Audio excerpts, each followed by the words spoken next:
Kita mulai saja. Assalamualaikum warahmatullahi wabarakatuh. Waalaikumsalam. Salam sejahtera, selamat sore Bapak Ibu Guru sekalian yang berbahagia. Pertama-tama marilah kita panjatkan puji syukur kehadirat Tuhan Yang Maha Esa karena telah memberikan rahmat sehingga kita dapat berkumpul di ruangan ini secara daring. Perkenalkan, nama saya Yayu Kusmiati yang akan bertugas sebagai moderator dalam acara kali ini, yaitu pemaparan mengenai budaya positif yang akan disampaikan oleh Ibu Irma Rahmawati SPD, CGP Angkatan 8 dari wilayah DKI Jakarta. Kepadanya saya persilahkan. Terima kasih Bapak Ibu yang telah hadir dalam acara webinar Diseminasi Budaya Positif demi memenuhi tugas saya selaku CGP Angkatan 8 dari DKI Jakarta. Salam dan bahagia. Assalamualaikum warahmatullahi wabarakatuh. Salam damai sejahtera, Om Swastiastu, Namo Buddhaya, salam kebajikan rahayu untuk kita semua di ruang virtual ini. Nah, tujuan webinar diseminasi budaya positif yang pertama adalah peserta dapat memahami disiplin dan nilai-nilai kebajikan universal. Kemudian peserta dapat mengevaluasi pelaksanaan teori motivasi, hukuman, konsekuensi, dan restitusi. Setelah itu peserta dapat merefleksikan perannya dalam 5 posisi kontrol yang nantinya akan saya paparkan dalam kegiatan hari ini. Ada pertanyaan pemantik untuk Bapak Ibu. Apakah Anda setuju dengan pernyataan di bawah ini? Hukuman dapat mendisiplinkan anak. Apakah pemberian hukuman dengan hal positif seperti membaca atau membersihkan halaman sekolah akan dapat meningkatkan disiplin anak? Apakah memberi penghargaan dapat meningkatkan motivasi belajar anak? Bu Iro, bagaimana pendapat Ibu? Hukuman tidak bisa mendisiplinkan anak. Adapun kalau kita mau memberikan treatment supaya anak itu memperbaiki sifat atau perilakunya sesuai dengan yang kita harapkan. Kemudian untuk memberikan penghargaan kepada anak itu bisa kita lakukan sebagai bentuk apresiasi kita terhadap anak dan juga bisa memotivasi anak itu untuk belajar lebih giat lagi. Mungkin seperti itu menurut saya. Terima kasih Bu Iro. Ada pendapat lain selain Bu Iro? Atau langsung saja akan saya paparkan? Oke, baik, kalau tidak ada, kita lanjutkan ya. Mungkin bagi Bapak Ibu menganggap bahwa hukuman tidak hanya untuk mendisiplinkan anak. Begitu juga dengan bentuk penghargaan. Mari kita simak sama-sama.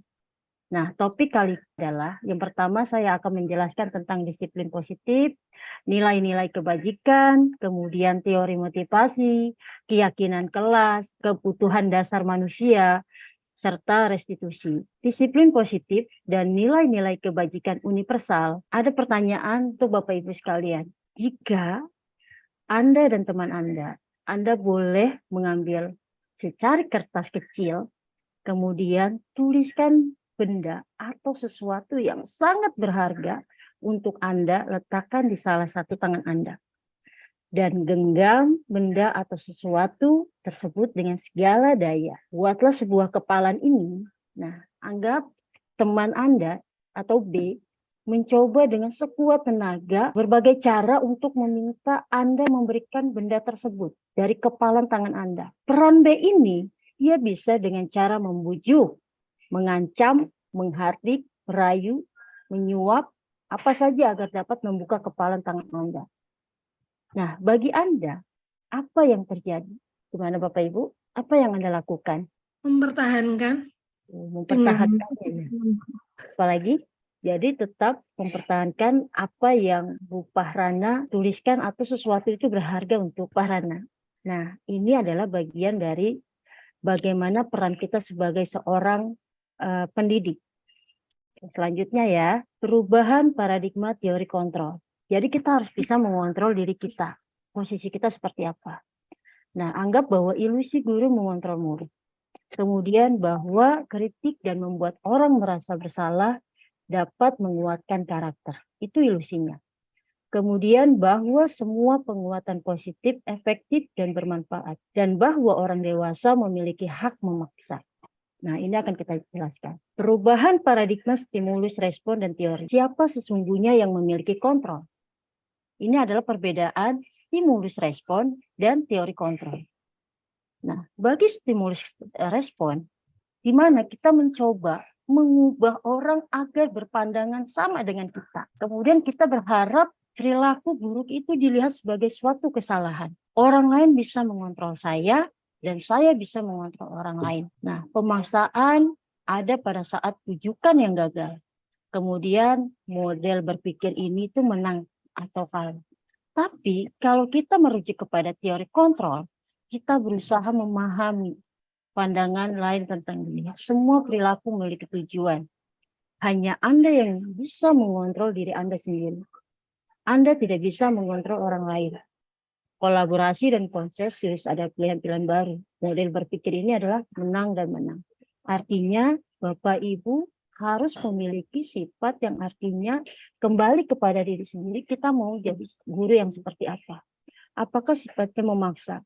Segala apa yang kita katakan, murid harus mematuhi. Tentu tidak pasti jawabannya. Selanjutnya, lanjutkan lagi. Nah, ini berkaitan dengan disiplin. Apa disiplin?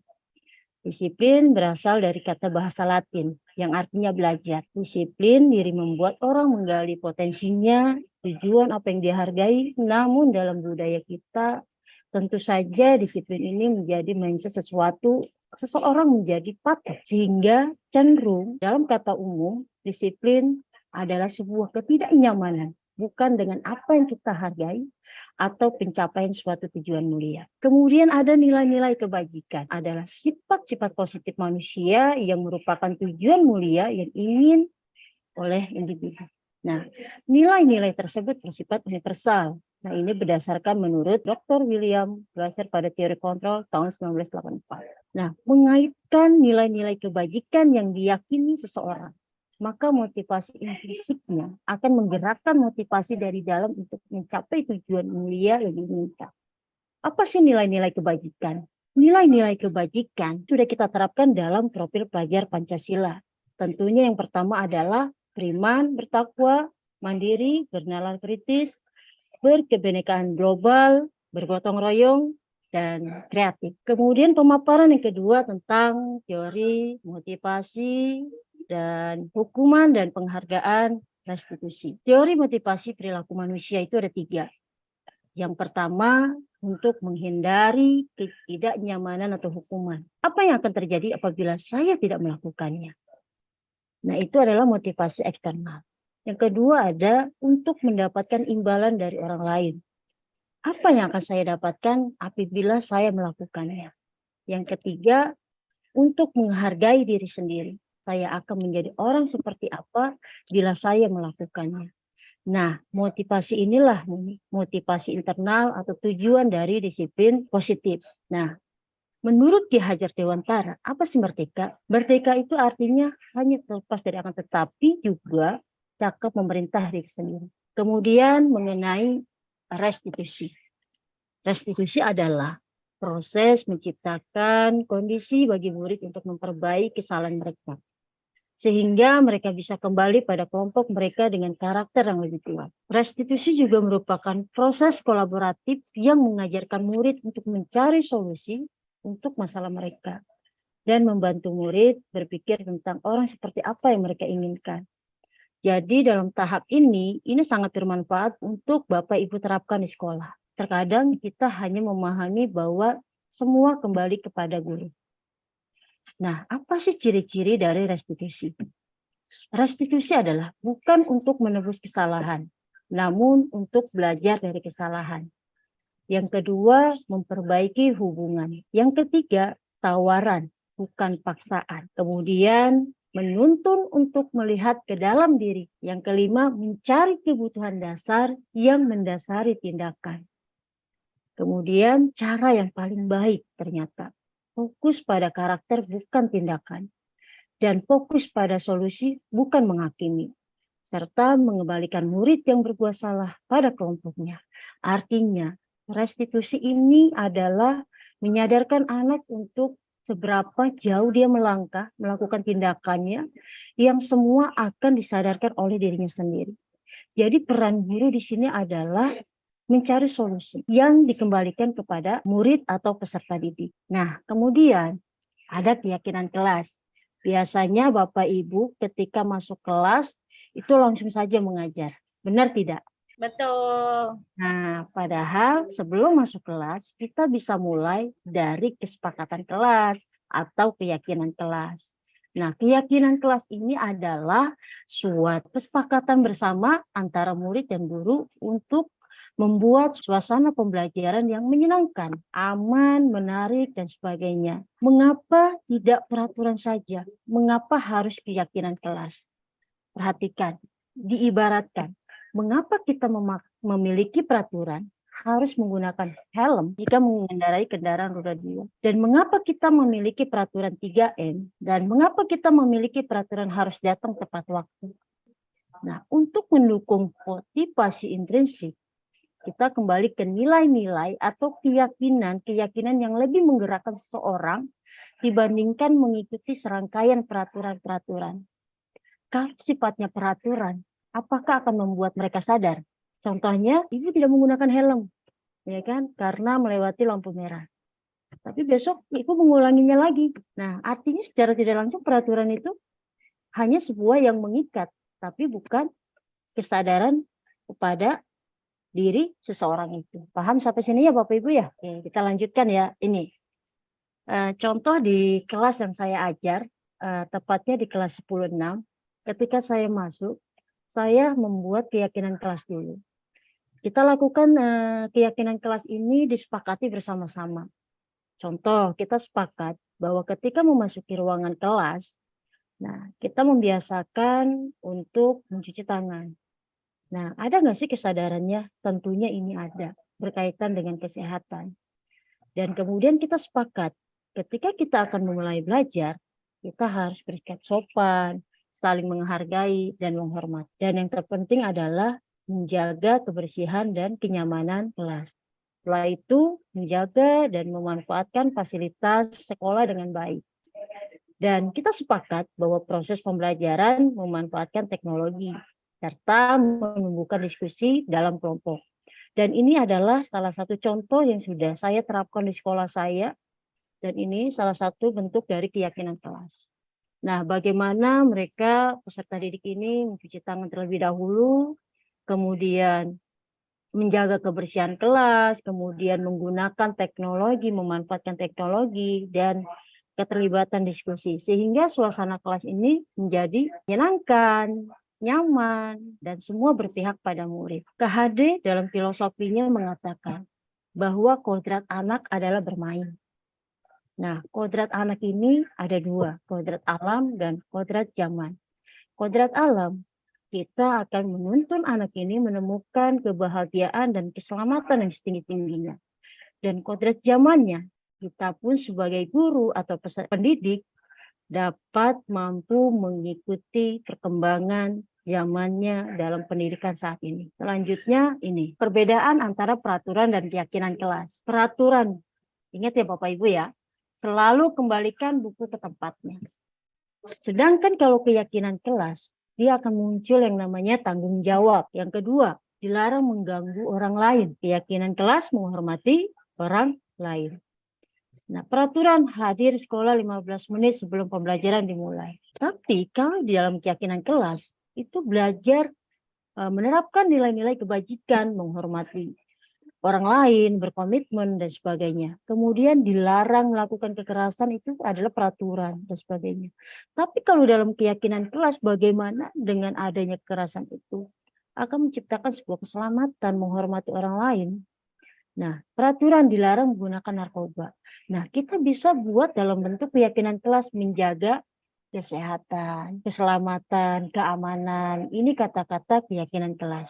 Selanjutnya, apa sih? Nah, ada pengaruh jangka pendek dan jangka panjangnya. Penghargaan menghukum, penghargaan mengurangi ketepatan dan efektif dan sebagainya.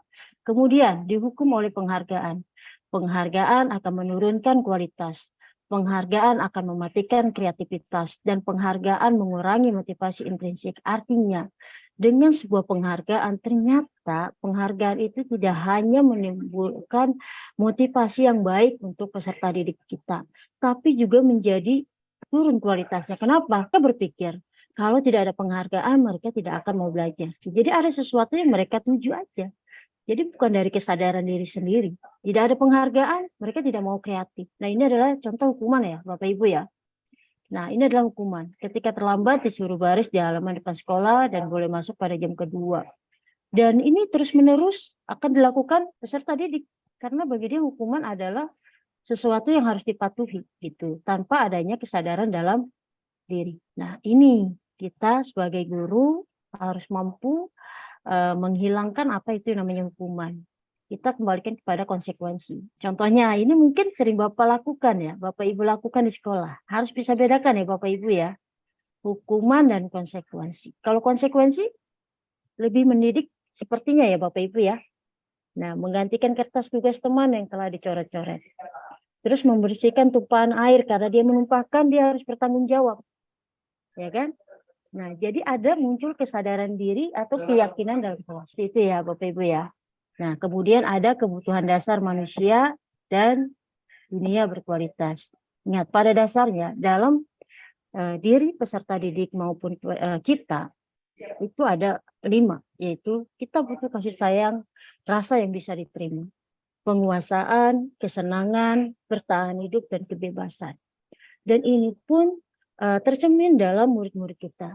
Contohnya misalkan, Fajar ini hobinya tidur ketika pelajaran sejarah. Apakah lantas Bapak Ibu langsung menjudge bahwa anak itu malas? Tidak, kita harus mencari tahu dulu latar belakangnya kenapa dia sering tidur di dalam kelas. Nah, Dia malas. ya, jadi banyak faktor. Jadi kita tidak bisa menyamaratakan. Jadi apa yang menyebabkan? Jadi tidak hanya alasannya itu semua berasal dari murid, bisa jadi karena dari gurunya sendiri. Nah, maka oleh sebab itu sebagai guru kita juga harus bisa merefleksikan diri kita. Apakah dalam strategi pembelajaran kita cukup menarik atau sangat monoton? Atau apakah pembelajaran kita sudah sesuai dengan kebutuhan peserta didik kita? Contoh misalkan Fajar ini, kenapa malas? Atau bisa jadi dia ingin mencari perhatian. Nah, di sini ada kasih sayang bisa diterima. Ataukah Fajar ini memang senangnya di pelajaran lain. Jadi kita tidak bisa memaksakan anak. Dan selanjutnya posisi kontrol. Nah, ini sangat penting untuk Bapak Ibu. Nah, posisi kontrol ini kita sebagai apa? Penghukum, pembuat orang merasa bersalah, teman, pemantau, atau manajer. Kira-kira posisi Bapak Ibu yang mana nih? Yang sering Bapak Ibu lakukan. Jadi nanti ada perbedaannya. Kemudian segitiga restitusi. Tadi yang saya katakan. Ketika anak terlambat, nah ini langkah ini sangat penting untuk Bapak Ibu terapkan di sekolah Bapak Ibu. Langkah restitusi ini adalah bagaimana kita dapat menstabilkan identitas, validasi kebutuhan, dan menanyakan keyakinan. Jadi seperti apa langkah-langkahnya? Jadi ketika ada anak melakukan atau terlambat atau melakukan kesalahan, sanksi dan sebagainya, kita bisa membuat pertanyaan yang artinya semua kembali kepada diri peserta didik. Nah, berbuat salah itu hal yang manusiawi. Jadi kita kembalikan lagi kepada peserta didiknya. Nah, jadi seolah-olah kita bermain peran kepada anak untuk bisa menunjukkan bahwa memang itu adalah perbuatan yang salah tanpa kita harus menjudge bahwa dia yang salah. Jadi peserta didiklah yang dapat menyimpulkan bahwa dia yang membuat kesalahan. Dalam validitas kebutuhan, kita bisa mengatakan kepada murid, kamu bisa saja melakukan hal yang lebih buruk, misalkan terlambat. Tapi kamu tidak melakukannya. Kamu pasti punya alasan mengapa melakukannya. Jadi kita seperti diinterogasi dulu anaknya. Apa sih pentingnya bagi kamu? Kenapa kamu membuat kecurangan atau membuli dan sebagainya? Jadi kita gali sampai mana peserta didik itu mulai nyaman untuk mengungkapkan alasan mereka membuat kesalahan. Kemudian menanyakan keyakinan. Apa nilai yang kita percaya? Jadi kita kembalikan lagi keyakinan kelas yang tadi, saling menghormati, saling menghargai, disiplin waktu, kita kembalikan lagi. Nah, kamu ingin seperti apa sebenarnya?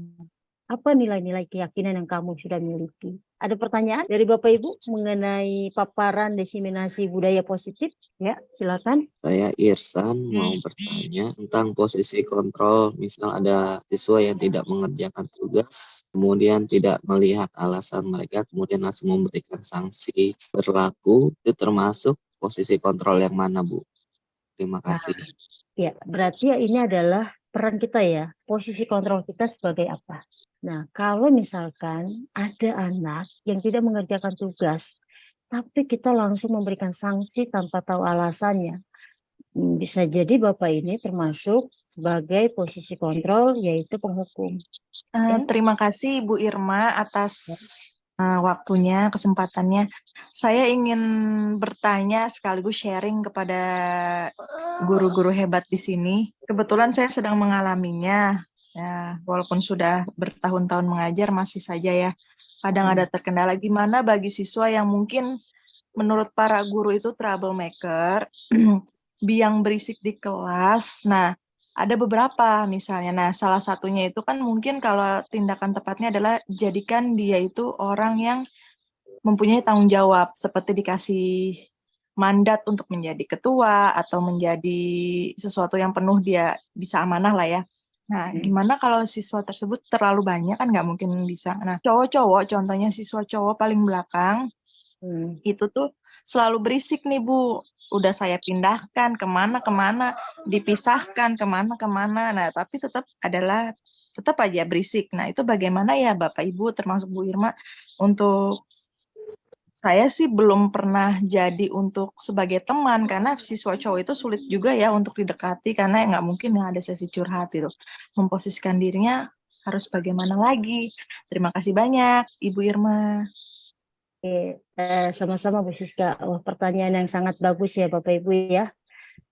Mungkin Bapak Ibu juga mengalaminya di sekolah ya, menghadapi murid-murid cowok yang troublemaker, yang artinya kita pun kewalahan untuk menangani anak-anak ini.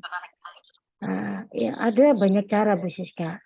Yang pertama, Bu Siska harus menjadi seorang guru yang harus bisa melihat karakter peserta didiknya seperti apa. Yang kedua, apakah Ibu Siska sudah membuat keyakinan kelas yang disepakati bersama? Iya Bu, sudah. Nah, sudah ya.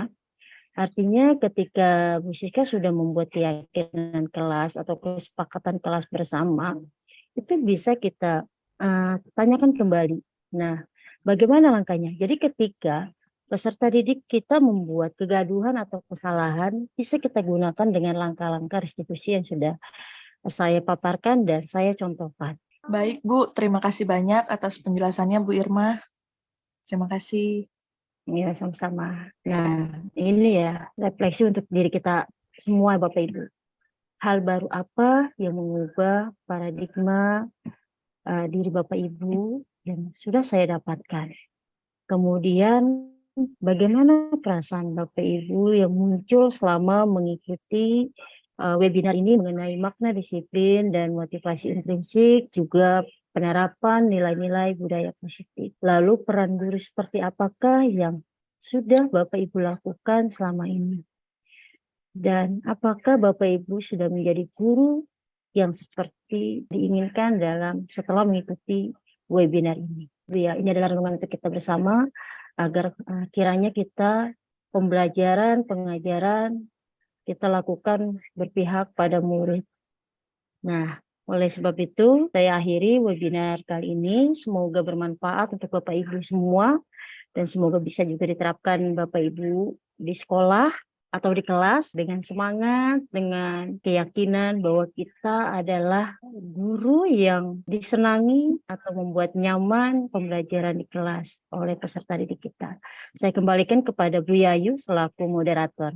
Oke, terima kasih Bu Irma yang telah memberikan pemaparannya tentang budaya positif yang sangat bermanfaat bagi kita semua dan mungkin nantinya akan kita terapkan di sekolah kita masing-masing. Demikianlah pemaparan yang telah dilaksanakan oleh Ibu Irma Rahmawati secara daring tentang diseminasi budaya positif. Untuk selanjutnya, terima kasih kepada Bapak Ibu semua yang telah berkesempatan dan juga yang telah meluangkan waktunya untuk kita bersama-sama mendapatkan pengalaman yang berharga ya dari Ibu Irma, dan saya selaku moderator undur diri. Mohon maaf atas segala kekurangan saya. Billahi taufiq wa hidayah. Wassalamualaikum warahmatullahi wabarakatuh. Dan selamat sore Bapak Ibu sekalian. Terima kasih. Terima kasih Bapak Ibu, makasih atas waktunya, sudah meluangkan waktu. Mohon maaf. Terima kasih Bu Yayu.